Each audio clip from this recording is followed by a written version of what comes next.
बिस्मिल्लाहिर्रहमानिर्रहीम। जैसे कि आजकल हम सब जानते हैं, पाकिस्तान की जो फाइनेंशियल पोजीशन है वो बहुत ज़्यादा वीक है। प्राइसेस इंक्रीज़ होते जा रहे हैं और लोगों की जो परचेजिंग पावर है वो कम होती जा रही है। मार्केट में प्रोडक्ट तो मौजूद है लेकिन उसे ख़रीदने वाला कोई नहीं है। आप ऑयल प्राइसेस देख लें, आप घी की कीमतें देख लें, और सुनने में आ रहा है कि ये जो पेट्रोल की कीमत है ना, ये 300 तक जाएगी।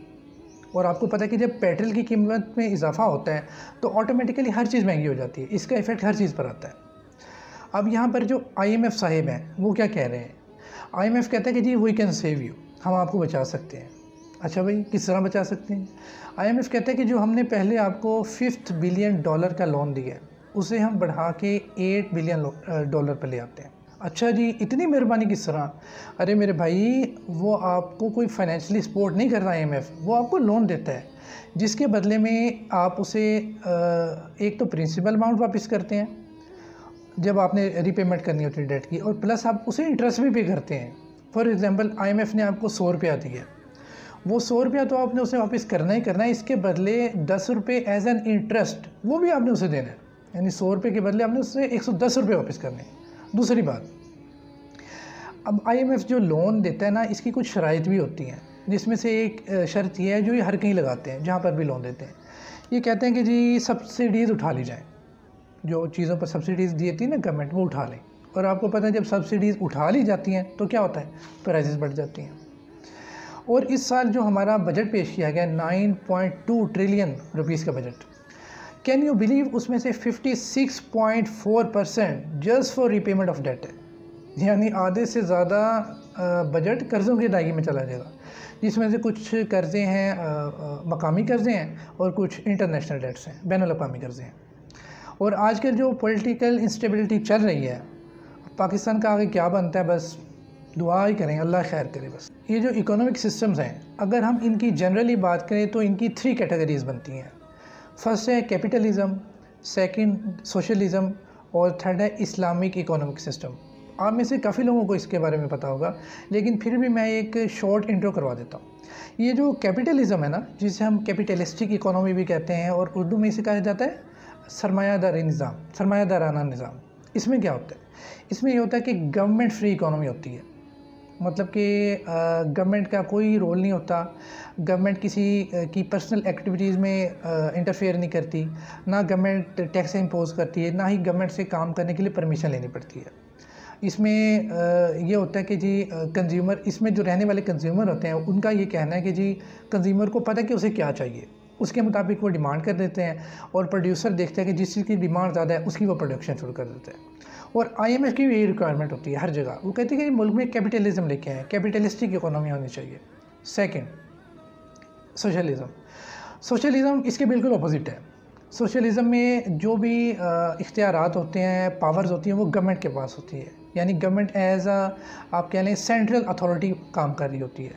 गवर्नमेंट के पास प्रॉपर्टी भी होती है, गवर्नमेंट के पास डिपार्टमेंट का कंट्रोल होता है गवर्नमेंट के पास। और इसमें एक प्रॉब्लम ये आती है कि इसमें प्राइस मैकेनिज़्म का सिस्टम फ्लॉप होकर रह जाता है। यानी यहाँ पर गवर्नमेंट ने डिसाइड करना है कि क्या प्रोड्यूस करना है, कितना प्रोड्यूस करना है, और किस वे से प्रोड्यूस करना है। आजकल किसी कंट्री में 100% कैपिटलिज्म नहीं है। हाँ, कुछ कंट्रीज़ हैं जो कैपिटलिज्म के करीब तर हैं, लेकिन 100% वहाँ पर भी नहीं है, जैसे कि अमेरिका। और 100% सोशलिज़म भी कहीं नहीं है। कुछ कंट्रीज़ हैं जो इसके करीब तर हैं, जैसे कि चाइना होगी। आजकल अक्सर कंट्रीज़ में ना जो ज़्यादा सिस्टम राइज है ना, वो मिक्स्ड इकोनॉमी सिस्टम है, जिसे हम मॉडर्न कैपिटलिज्म भी कहते हैं, और पाकिस्तान में भी यही सिस्टम राइज है। अब इन दोनों सिस्टम के एक पैरेलल और सिस्टम है, जिसे कहते हैं इस्लामिक इकोनॉमिक सिस्टम, इस्लामी मुआशी निज़ाम। और ये बहुत पुराना सिस्टम है। दुनिया में सबसे पहले इस्लाम ने मुआशी निज़ाम इंट्रोड्यूस करवाया था। देखिए, इकोनॉमिक्स हम कब से पढ़ रहे हैं? 1776 से। वो जब एडम स्मिथ ने एक बुक इंट्रोड्यूस करवाई थी, द वेल्थ ऑफ नेशन, 1776 में, तब से हम इकोनॉमिक पढ़ रहे हैं। उसमें उसने कुछ बातें की थी। और जबकि ये जो इस्लामिक इकोनॉमिक सिस्टम है, ये इससे बहुत पुराना है। लेकिन अनफॉर्चुनेटली अगर आजकल बात की जाए कि जी मुल्क में इस्लामिक इकोनॉमिक सिस्टम होना चाहिए, तो बड़े बड़े तजिया निगार बैठे कह रहे होते हैं कि जी एक्चुअली वो ऐसे हैं, वो वैसे हैं, ये पॉसिबल नहीं है, वो पॉसिबल नहीं है। देखिए, ये वाहिद एक सिस्टम है जो मैन मेड नहीं है। बाकी जितने भी सिस्टम है ना वो इंसानों के बनाए हुए हैं और ये अल्लाह ताला का बनाया हुआ है। ये सिस्टम वाहिद है जो अल्लाह ताला ने बनाया। इसके रूल्स एंड रेगुलेशन अल्लाह ताला ने स्ट्रेट फॉरवर्ड कुरान पाक में फरमा दिए हैं। अब इस पर अमल करना ये तो हमारी ज़िम्मेदारी है ना। अब ये जो इस्लामिक इकोनॉमिक सिस्टम है ये इन दूसरे जो सिस्टम है इससे किस तरह मुख्तलिफ है, ये मैं आपको थोड़े से पॉइंट बताता हूँ। सबसे पहले है हराम और हलाल। जो जितने भी इकोनॉमिक सिस्टम है इस्लामिक इकोनॉमिक सिस्टम के अलावा उनमें हलाल और हराम की कोई तमीज़ नहीं है। उनका जो मेन पर्पज़ होता है ना वो होता है प्रॉफिट मैक्सिमाइजेशन। वो कहते हैं कि बेशक आप जी हलाल चीज़ की प्रोडक्शन करें या हराम की, आपका प्रॉफिट मैक्सिमाइज होना चाहिए। जबकि कुरान पाक जो हमारा इस्लामिक इकोनॉमिक सिस्टम है वो कहता नहीं, कहता है कि आप अपना चाहे प्रॉफिट मार्जिन कम कर लें लेकिन आपने प्रोडक्शन हलाल की करनी है। ये एक बेसिक डिफरेंस है इसमें। दूसरा ये कि यहाँ पर और बड़ा मेन जो पॉइंट है वो ये है कि ज़कात।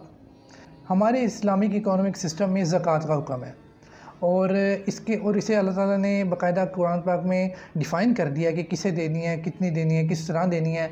और मसारिफ़ ज़कात भी अल्लाह ताला ने बता दिए। अब ज़कात का ऑब्जेक्टिव क्या है, ज़कात क्यों दी जाए?